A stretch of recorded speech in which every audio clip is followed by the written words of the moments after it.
የአንድ ሰው ኢማን 7 ሰማያት እስኪደርስ ድረስ ከፍ ይላል።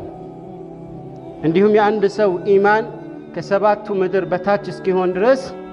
ይቀነሳል። መጀመሪያ ሐዲስ ሲሰማ ስለ ኢስላም ሲሰማ የነበረው ኢማንና ከጊዜያት በኋላ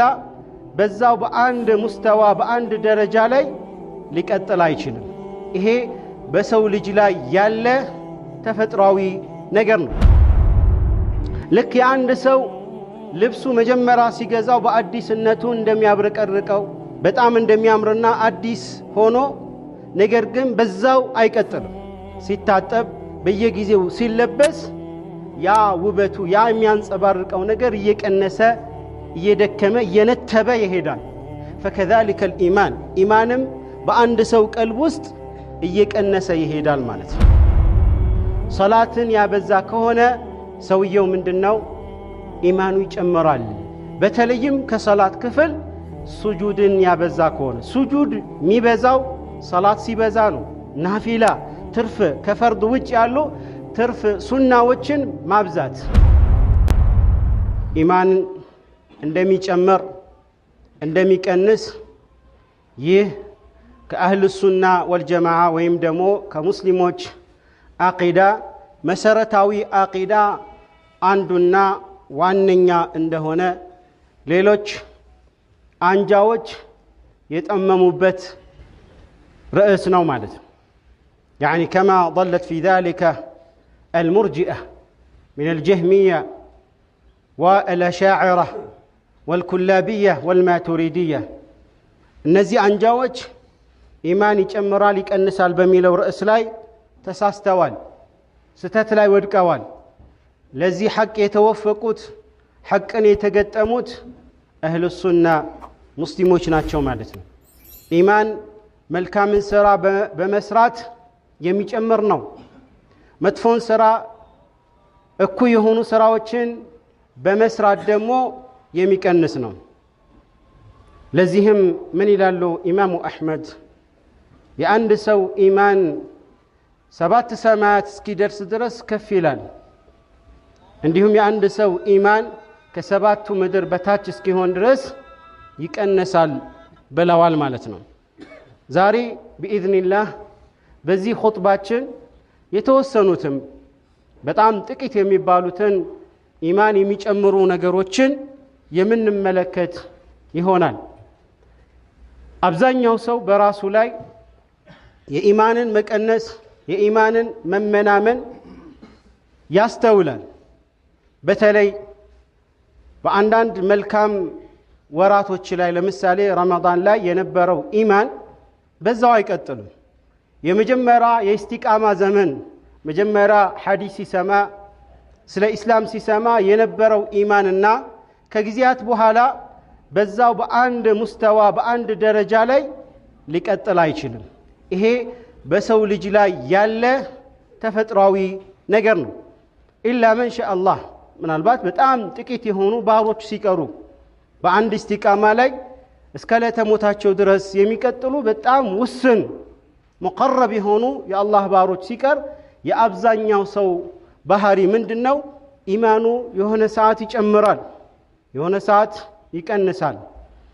كما قال عليه الصلاة والسلام إن لكل عمل شرة ለያንዳንዱ ስራ የሆነ የነሻጣ ጊዜ አለው ማለት ነው። وإن لكل شرة فترة ማንኛውም ነሻጥ ደግሞ የሆነ ሰዓት ላይ የሚቀንስበት የሚዳከምበት አለ። فمن كانت شرته إلى سنتي فقد اهتدى ያ መዳከሙ ምንም ያህል ቢዳከምም ነገር ግን ቀስ እያለ ወደ ሱናዬ የመጣ ከሆነ ቀጥተኛው መንገድ ተመርቷል። فمن كانت شرته إلى غير ذلك فقد هلك ከዚህ ውጭ ግን ያ ነሻጣው በዛው ቀጥሎ ወደ ጉሉው ድንበር ኃላፊነት ወሰን ኃላፊነት የወሰደው ከሆነ ይህ ሰው ለጥፋት ለጀሃነም ይዳረጋል ብለዋል። ስለዚህ በሰው ልጅ ባህሪ ላይ አላህ Subhanahu Wa Ta'ala ያደረገው ተፈጥሯዊ ነገር ነው። ኢማን የሆነ ሰዓት ይጨምራል ይቀንሳል። በአንድ ነሻጣ ሰዎች ሊቀጥሉ አይችሉም ማለት ነው። طيب እንግዲህ ኢማንን ከሚጨምሩ መሰረታዊ ከሆኑ ነገሮች ይሄ ለኢማን ብቻ አይደለም ለማንኛውም መልካም ነገር ተውፊቅ ለማድረግ ለማግኘት አንደኛውና ዋነኛው ሰበብ يعني እጅን አንስቶ አላህ Subhanahu Wa Ta'ala መለመን ዱዓ ማድረግ አላህ Subhanahu Wa Ta'ala ያቀናውና አላህ Subhanahu Wa Ta'ala ያገዘው እርሱ ነው በሐቅ ላይ በኢማን ላይ ቀጥል የሚችለው አላህ Subhanahu Wa Ta'ala እርዳታውን እገዛውን ያልሰጠው ግን فهو المخذول እሱ እንግዲህ ከእርዳታ የተነፈገ ሰው ነው ማለት ነው መልእክተኛው አለይሂ ሰላቱ ወሰላም ይህንን እውነታ ሲነግሩን ምን ይላሉ فإن الإيمان يخلق في جوف أحدكم كما يخلق وشي الثوب إيمان ማለት ሳሉ ይሄ ተፈጥሯዊ የሆነ ነገር ነው ቀደም እንዳልነው የተወሰኑ ጥቂት ባሮች ሲቀሩ ኢማን ይቀንሳል ልክ የአንድ ሰው ልብሱ መጀመሪያ ሲገዛው በአዲስነቱ እንደሚያብረቀርቀው በጣም እንደሚያምርና አዲስ ሆኖ ነገር ግን በዛው አይቀጥልም ሲታጠብ በየጊዜው ሲለበስ ያ ውበቱ ያ የሚያንጸባርቀው ነገር እየቀነሰ እየደከመ እየነተበ ይሄዳል فكذلك الإيمان ኢማንም በአንድ ሰው ቀልብ ውስጥ እየቀነሰ ይሄዳል ማለት ነው ለዚህ እንግዲህ መፍትሄ ብለው ነብዩ ሰለላሁ ዐለይሂ ወሰለም ያስቀመጡት ምንድነው فاسألوا الله أن يجدد إيمانكم الله ኢማናችሁን እንዲያድስላችሁ አላህን ለምኑት ዱዓ አድርጉ አላህ Subhanahu Wa Ta'ala ኢማንን እንዲሰጣችሁ ለመልካም ነገር እንዲገጥማችሁ ከመጥፎም ኢማንን ከሚቀንሱ ከሚያቀጭጩ ከሚያመናምኑ ነገሮች አላህ Subhanahu Wa Ta'ala ጥበቃ እንዲያደርግላችሁ እሱን ለምኑት كذلك من أسباب زيادة الإيمان إيمانا كميጨምሩ ነገሮች መካከል معرفة الله አላህን ማወቅ የአላህን ኃያልነት በደንብ መረዳትና መገንዘብ በተለይም የአላህን Subhanahu Wa Ta'ala ስሞችና ባህሪያቶችን ማስተንተን ለዚህ ይጠቅማል ማለት ነው አንድ ሰው አስማው ሲፋት በጥቅሉ ተውሂድ ላይ ያለው ዕውቀት በጨመረ ቁጥር ኢማኑም በዛው ልክ ይጨምራል ማለት ነው አላህ Subhanahu Wa Ta'ala ዓሊም መሆኑን ያወቀ አዋቂ መሆኑን እያንዳንዱ ድርጊት ከሱ የማይሰወር ሰሚዕ ነገራቶችን በሙሉ ድምጽ የተባሉ ነገሮችን እንደሚሰማ ያወቀና የተረዳ ከሆነ ምን ያደርጋል ማለት ነው መልካም ስራዎችን ያበዛል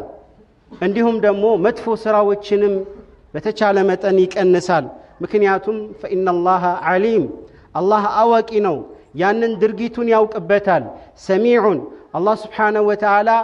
ያ ሐራምን ሲናገር ይሰማዋል فيجازيه እንደሚመነዳው ስለሚያውቅ ወደ አላህ Subhanahu Wa Ta'ala ይመለሳል ማለት ነው كذلك ኢማንን ከሚጨምሩ ነገሮች መካከል كثرة الصلاة صلاትን ማብዛት ማለት ነው صلاትን በጥቅሉ መልካም ስራዎች ሰናይ የሆኑ ተግባራቶች ኢማንን ይጨምራሉ كما قال السلف ማለት فإن الإيمان يزيد بالطاعة وينقص بالمعصية إيمان بملكام سرا يጨምራል በወንጀል ደግሞ ይቀንሳል ማለት ነው ከመልካም ስራዎች በተለይ በአካል ከሚሰሩ ዒባዳዎች ትልቁና ዋነኛው ሶላት ነው ማለት ነው ሶላትን ያበዛ ከሆነ ሰውየው ምንድነው ኢማኑ ይጨምራል በተለይም ከሶላት ክፍል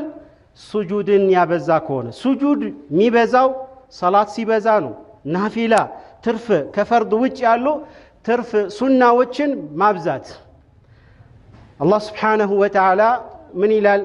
فلا تطعه واسجد واقترب ይላል فاسجد سجود አድርግ واقترب ወደ አላህም ተቃረበ ይሄንን ዑለማው ተፋሲር የተፍሲር ባለቤቶች ሲፈሰሩ ምን ይላሉ አንድ ሰው ስጁድ በማድረጉ በተለይ ስጁድን በማስረዘሙ ወደ አላህ Subhanahu Wa Ta'ala ያለው ቅርበት ይጨምራል ማለት ነው أقرب ما يكون العبد وهو ساجد كما يقول عليه الصلاة والسلام መልእክተኛው عليه الصلاة والسلام እንደሚሉት አንድ ሰው ለአላህ በጣም ቅርብ የሚሆነው ስጁድ ላይ ነው ስለዚህ ምን አሉ فأكثروا فيه الدعاء ስጁድ ላይ በምትሆኑበት ጊዜ ዱዓ አብዙ ኢማናችሁን አላህ እንዲጨምርላችሁ ልቦናችሁን በኢማን ላይ አላህ Subhanahu Wa Ta'ala ጽናት እንዲሰጥ አላህን ለመኑት فكان النبي صلى الله عليه وسلم يكثر في سجوده اللهم يا مقلب القلوب ثبت قلبي على دينك እንግዲህ መልእክተኛው عليه الصلاة والسلام ስጁድ ላይ በሚሆኑበት ጊዜ ይህንን ዱዓ ያዘወትሩ ነበር አላህ ሆይ ልቦናዎችን እንደፈለክ የምትገለባብጥ ይሁንክ ጌታ ሆይ የኔን ልብ በኢማን ላይ በዲንህ ላይ ጽናት ስጣት ብለው ዱዓ ያደርጉ ነበር ማለት ነው ስለዚህ ሶላት አንዱና ዋነኛው ኢማንን የሚጨምር ነገር ነው ማለት ነው كذلك من اسباب زياده الايمان በጣም ብዙ ናቸው ኢማን የሚጨምሩ ነገሮች ከነዛ ውስጥ አንዱ كثرة تلاوة القرآن ቁርአንን በማስተዋል በማስተንተን ማንበብ ማለት ነው አንድ ሰው ቁርአንን ማንበብ ያዘወተረ ከሆነ ኢማኑ ይጨምራል ማለት ነው ከናካቴው ቁርአንን እርግፍ አድርጎ የተወ ከሆነ ደግሞ ልቡ ላይ ምን ይሆናል ማለት ነው ጭርታ ነገር ይደረጋል ማለት ነው ان الذي ليس في جوفه شيء من القرآن كالبيت الخرب كما قال عليه الصلاة والسلام يا ልቦናው ላይ ቀልቡ ላይ ከቁርአን አንዳች ነገር የሌለው ያለ ሐፈዘ ያልሸመደደ ሰው ምሳሌው እንደ ኦና ቤት ነው ሸረሪት እንዳደራበት ማለት ነው كذلك ቁርአን የማይቀራ ሰው ልቦናው በሸይጣን ሽንትና يعني ድሪቶ ሸረሪት ያደራ ይሆናል ማለት ነው ሌላው ከዚሁ ጋር ተያይዞ كثرة ذكر الله ذكرን ማብዛት ألا بذكر الله تطمئن القلوب አዋጅ ነቃበሉ ልቦች እርካታ የሚያገኙት ፈጣሪያቸውን የፈጠራቸውን ጌታ አላህ Subhanahu Wa Ta'ala በማውሳት ነው ሰዎችን ማውሳት ሰዎችን ማማት ቀልብን እንደሚያደርቀው ሁሉ አላህን ማውሳት ቀልብን ያለዝባል مثل الذي يذكر ربه والذي لا يذكر ربه كمثل الحي والميت يا ጌታውን የሚያወሳና ጌታውን የማያወሳ ዚክር የሚያደርግና የማያደርግ ሰው ምሳሌው كمثل الحي والميت እንደ ህያውና እንደ ሙት ነው كذلك ዋነኛ ኢማንን የሚጨምር በአንጻሩ ደግሞ ኢማንን በጣም የሚቀንስና የሚያመናመን ምናልባትም ከና አካቴው ከቀልብ ላይ ኢማንን የሚያጠፋው ነገር ምንድነው ማዕሲያ ነው ወንጀል ነው ወንጀልን መስራት ኢማንን ይቀንሳል ያቀጭጫል ይሄ ሁላችንም የምናስተውለው ነው ሁላችንም እናውቀዋለን ወንጀል ስንሰራ ኢማናችን እንደሚቀንስ እናውቃለን ወንጀል ደግሞ ለሁላችንም ግልጽ ነው ኢነል ሐላለ በይኑን ወኢነል ሐራመ በይን ይላሉ መልእክተኛው አለይሂ ሰላቱ ሰላም ሐላል ግልጽ ነው ለማንም አያሻማም አብዛኞቹ ሐላል የሆኑ ነገሮች ቁርአን ላይ ሐዲስ ላይ ተጠቀሱት ለብዙሃኑ ሙስሊም ማህበረሰብ የታወቁና ግልጽ የሆኑ ነገሮች ናቸው ወልሐራሙ በይን ሐራምም ግልጽ ነው ሐራም ግልጽ ነው ማለት ነው ምክንያቱም فإن الإثم ما حاك في نفسك ወንጀል ማለት ነፍስህ ላይ የተመላለስክበት ነገር ነው ለስራው አለስራው ሰዎች ያዩኛል አያዩኝም እያልክ እየተጠራጠርክ እየተደበክ የምትሰራው ከሆነ አውቀሃል ማለት ነው ያ ነገር አላህ ዘንድ እንደሚያስጠይቅህ ወንጀል እንደሆነ አውቀዋል ስለዚህ ወንጀል መስራት ምን ያደርጋል ኢማንን ይቀንሳል ማለት ነው በአንጻሩ ወንጀልን እርግፍ አድርጎ መተው ኢማንን በጣም የሚጨምር ነገር ነው ለመልካም ስራ የሚያነሳሳ ነው እንግዲህ ኢማን መቀነስ ምልክቶች አንዱ መልካም ሥራ ላይ ወደ ኋላ መጓተት ነው። ለዚህም አንዱ ወደ ሐሰን አልበስሪ ታላቁ ታቢዒ ጋር በመምጣት ጥያቄ ያቀረበ ያ ኢማም يعني إني أريد أن أقوم الليل فلا أستطيع وأريد أن أصوم النهار فلا أستطيع أني لليت تنسيتي مسجد ليل مسجد فلقاله نقر قنا الجل وكلنا ذلك الرجل ሁላችንም ያ ጠያቂው ሰው አይነት ነን ሁላችንም እስኪ ማን ነው ማይፈልገው ከመካከላችን ሌሊት ተነስቶ መስገድ ማይፈልግ ማን ነው መልካም ሰው ማን ነው ጻድቅ መሆን ማይፈልግ ከመካከላችን ማን ነው ሁላችንም እንፈልጋለን ነገር ግን تريد النجاة ولم تسلك سبيلها فإن السفن لا تجري على يبس ገጣሚው እንዳለው ማለት ነው ነጃ መውጣት ትፈልጋለህ ሰበቡን ግን አትይዝም መርከብ የብስ ላይ አትሄድም መርከብ የምትሄደው በምንድነው ውሃ ላይ ነው የምትጓዘው هكذا ኢማን እንዲጨምር እንፈልጋለን በኢማን ላይ ትልቁን ደረጃ ላይ መድረስን እንፈልጋለን ግን ሰበቦችን አናደርስም አናሳካም ይሄም ሰው እንደዚሁ ነበር ለሊት መቆም እፈልጋለሁ ግን አልችልም ለሊት ላይ ሰውነቴ ምን ይሆናል ጀናዛ ይሆናል መነሳት አልችልም መንቀሳቀስ አልችልም ተመሰበብ ሰበቡ ምንድነው ነው ቀን መጾም እፈልጋለሁ ግን መጾም እየቻልኩ አይደለም ምንድነው ያ ኢማም ይሄ እንግዲህ የሆኑ ችግሮች ሲደርሱብን ወደ ታላላቆች ዑለማዎች ነገሩን መመለስ እንዳለብን ፈስአሉ አህለ الذكر ان كنتم لا تعلمون እማታውቁ ከሆነ ጠይቁ ይላል አላህ Subhanahu Wa Ta'ala ለሁሉም ችግር ለሁሉም በሽታ መፍትሄ አለው በእስላም ማለት ነው ይሄ ችግር ነው በሽታ ነው ስለዚህ መፍትሄው በሸሪዓ ላይ ተቀምጧል ሐሰን አልበስሪ ምን አሉት اذا كنت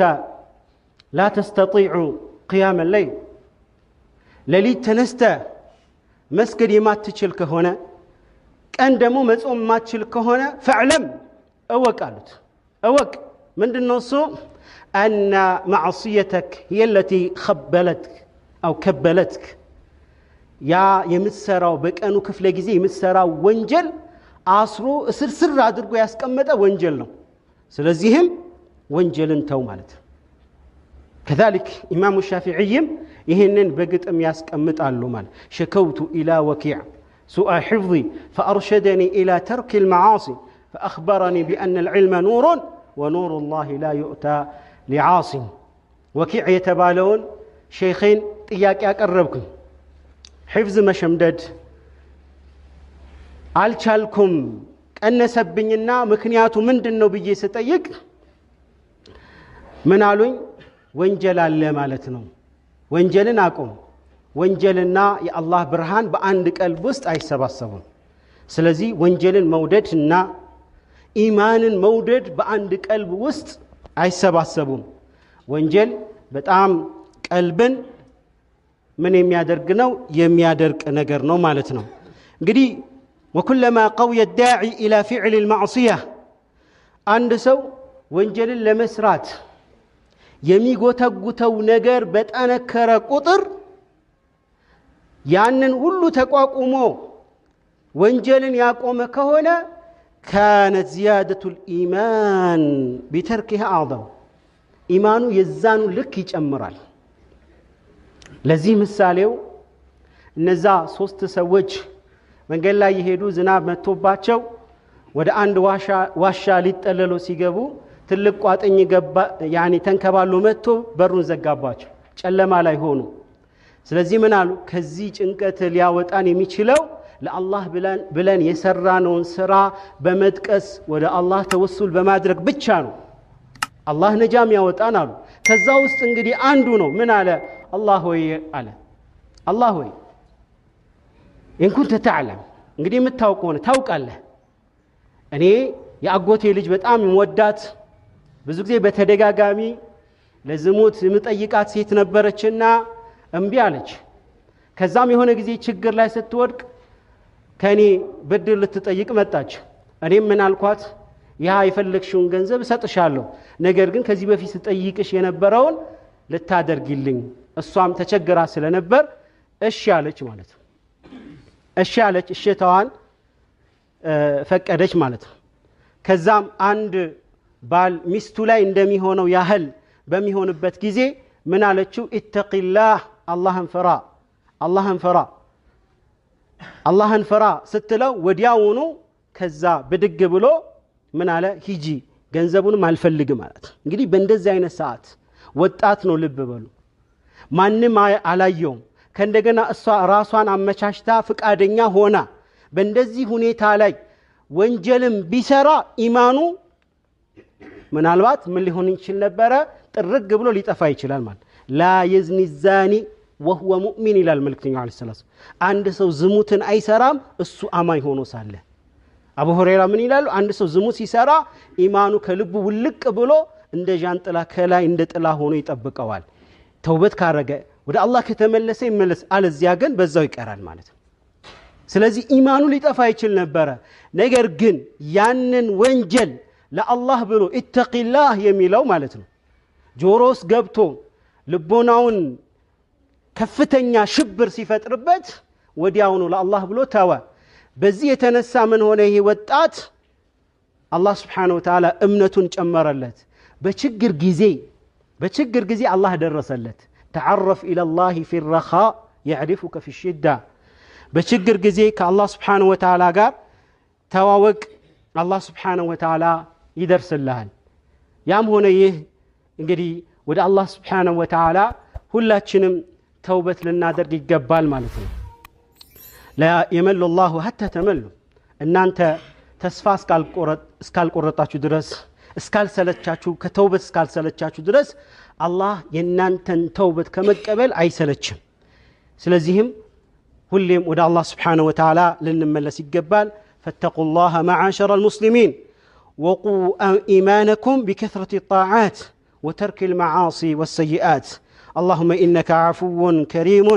تحب العفو فاعف عنا اللهم اغفر لنا ولوالدنا وللمؤمنين وتب علينا وآمن روعاتنا